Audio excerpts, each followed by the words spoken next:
Kong. Selain terkenal karena keunikan budaya dan kehidupan gemerlapnya, Hong Kong terkenal pula sebagai pusat bisnis dunia. Dengan perkembangannya yang ekspansif dan kepadatan penduduk yang sangat tinggi, Hong Kong pun mendapat gelar sebagai kota paling banyak dikunjungi dalam sejarahnya.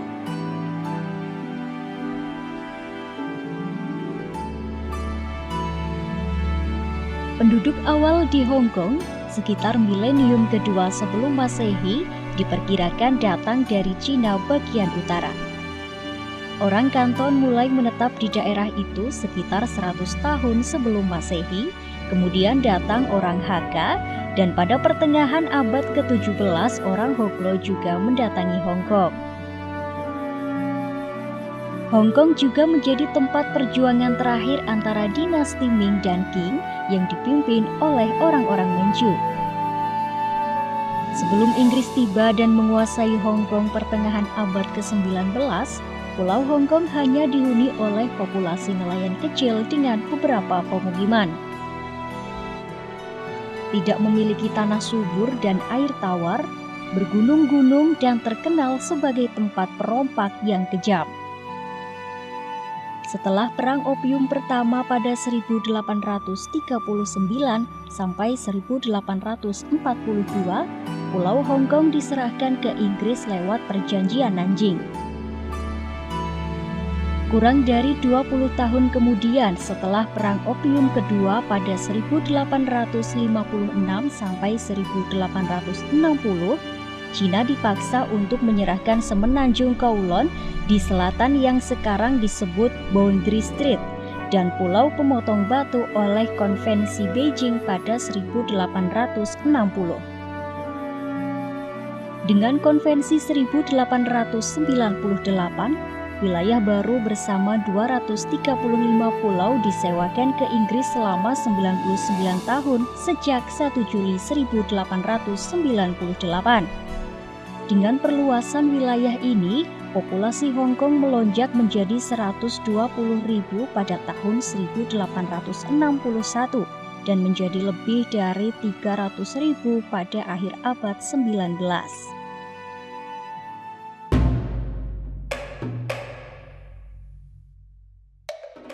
Setelah berdirinya Republik Tiongkok pada tahun 1912, para pendukung nasionalisme yang muncul berusaha untuk menghapuskan semua hak istimewa perjanjian asing di Tiongkok.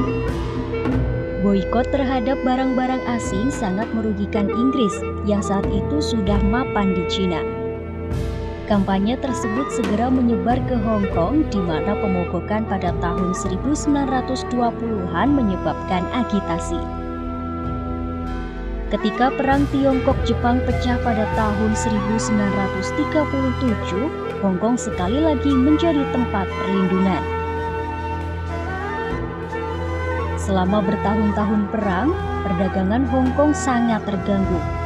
Makanan langka, dan banyak penduduk melarikan diri ke pedalaman Cina.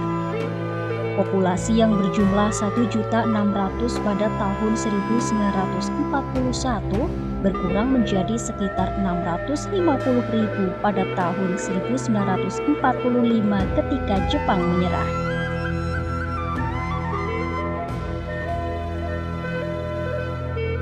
(30 Agustus 1945), pasukan Inggris kembali ke kota dan pemerintahan sipil kembali dibuat pada Mei 1946.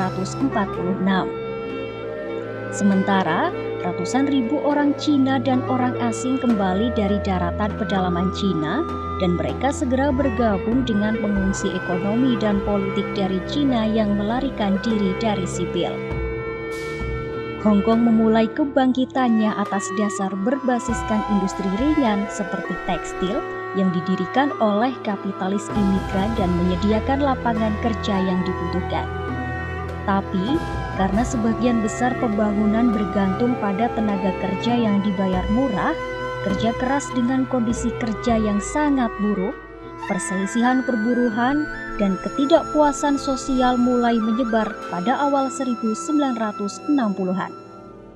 Hong Kong dan Kowloon pun dilanda kerusuhan hebat pada Mei 1967. Ketika situasi stabil, kondisi kerja dan kehidupan secara umum ditingkatkan dengan undang-undang perburuhan, proyek perumahan pemerintah yang besar, dan program pekerjaan umum yang ekstensif. Bersamaan dengan itu, industri teknologi tinggi seperti elektronik dikembangkan, dan pasar properti serta keuangan makmur sampai awal 1973 ketika pasar saham runtuh karena miliaran dolar mengalir keluar dari Hong Kong. Membaiknya ekonomi Hong Kong pada tahun 1970-an juga dibarengi dengan membaiknya hubungan Hong Kong dengan Cina. Pada akhir 1970-an, kekhawatiran tentang masa depan Hong Kong mulai tampak besar karena yurisdiksi Inggris atas wilayah-wilayah yang disewa di wilayah mendekati tanggal kadaluarsa 1997. Meskipun sewa hanya berlaku untuk wilayah baru, pemerintah Cina secara konsisten mengklaim seluruh Hong Kong adalah wilayah Cina dan menganggap perjanjian Hong Kong dan Inggris sebelumnya masuk dalam kategori perjanjian yang tidak setara dan perlu diselesaikan. Kontak awal kedua pemerintah telah ada dari Maret 1979, tetapi negosiasi formal tidak dimulai sampai Perdana Menteri Inggris berkunjung ke Beijing pada September 1982.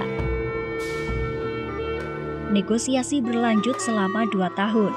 Akhirnya, deklarasi bersama Tiongkok Inggris tentang masalah Hong Kong secara resmi ditandatangani kedua kepala pemerintahan di Beijing pada 19 Desember 1984. Perjanjian tersebut menetapkan bahwa Hong Kong termasuk Pulau Hong Kong, Kowloon, dan wilayah baru akan dipulihkan oleh Cina mulai 1 Juli 1997. Kongres Rakyat Nasional secara resmi meratifikasi Undang-Undang Dasar pada tanggal 4 April 1990 yang mulai berlaku pada tanggal 1 Juli 1997 dan mendirikan daerah administratif khusus Hong Kong langsung di bawah pemerintahan pusat Tiongkok.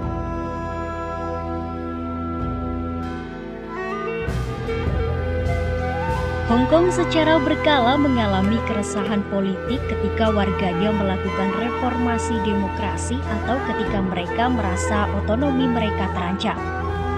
Tahun 2019 ketika sebuah rancangan undang-undang diperkenalkan, yakni soal izin ekstradisi warga Hong Kong ke Tiongkok daratan dan tempat-tempat lain yang belum memiliki perjanjian ekstradisi.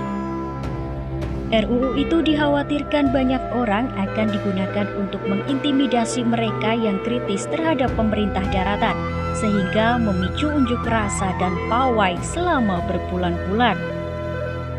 Protes meningkat lagi pada Mei 2020 ketika pemerintah Cina daratan mengusulkan undang-undang keamanan yang akan melewati Dewan Legislatif Hong Kong. Di bawah Undang-Undang Dasar Hong Kong, kawasan itu seharusnya telah mengadopsi undang-undang keamanannya sendiri, tetapi belum dilakukan setelah sebelumnya menghasilkan protes massal pada tahun 2003. Rancangan undang-undang yang diusulkan dan kemudian disahkan oleh Kongres Rakyat Nasional Cina pada bulan Mei belum final. Versi final dari rancangan tersebut menjadi undang-undang dan diimplementasikan pada 30 Juni 2020.